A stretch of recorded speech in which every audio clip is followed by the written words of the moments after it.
Hi friends, சுரக்காய் இன்றைக்கி போட்டேன். முன்னாடி போட்டது இப்போ தான் நான் 5-6 காய் காய்ச்சிருக்கு. அப்புறம் இங்கே காய்ச்சிருக்கு, இங்கே காய்ச்சிருக்கு, இங்கே காய்ச்சிருக்கு, அங்கே எல்லாம் மழைனால பூவெல்லாம் அழுகி போச்சு. இப்போ தான் வெயில் கொஞ்சம் அடிக்கவும் பிஞ்சு நிறையா விட்ருக்கு. ஒரு 3வது மாடியிலேருந்து இங்கே வந்துருக்கு.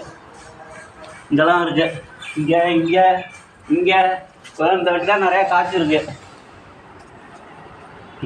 ஹாய் ஃப்ரெண்ட்ஸ், காய்ச்ச சுரக்காவெல்லாம் அறுத்துட்டேன். அந்த மேலே தொங்குனுச்சுல அந்த சுரக்காவெல்லாம் அந்த பிறகு அங்கே வேறு வச்சுருக்கேன்.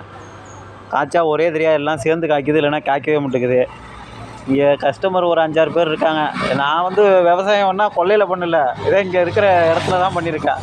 இந்த கொஞ்சோண்டு இடம் தான் பாருங்கள், 2 செடி தான். இங்கே பாருங்கள், 2 செடி தான். அந்த செடியை பாருங்கள் எவ்வளோ மொத்தம் இருக்குது பார்த்தீங்களா? இங்கே பாருங்கள் இவ்வளோ மொத்தம் இருக்குது. மரம் மாதிரி இருக்குது. 2 செடி தான். எத்தனோண்டு இடத்துல பாருங்கள். அங்கே பாருங்கள், இது நம்ம இடம் இல்லை, அது தெரு. அந்த சைடு இது சின்னோண்டு இடம் தான். அதுலேருந்து இந்த 2 கொடி போகுது பாருங்கள். 2 கொடி போய் மேலே போய் அவ்வளோ கொடி காய்ச்சிருக்கு, அவ்வளோ காய். மழை பெஞ்சு பூவெல்லாம் அழுவுனுச்சு. அதுக்கப்புறம் வெயில் அடிக்கவும் நிறைய காய் வந்துருச்சு. மழை தண்ணியில் நிறைய காய் காய்ச்சிருச்சு. எல்லாம் ஒரு 8 காய் 10 காய் காய்ச்சிருச்சு. ஒருத்தர் வந்திருக்காரு வாங்குறதுக்கு.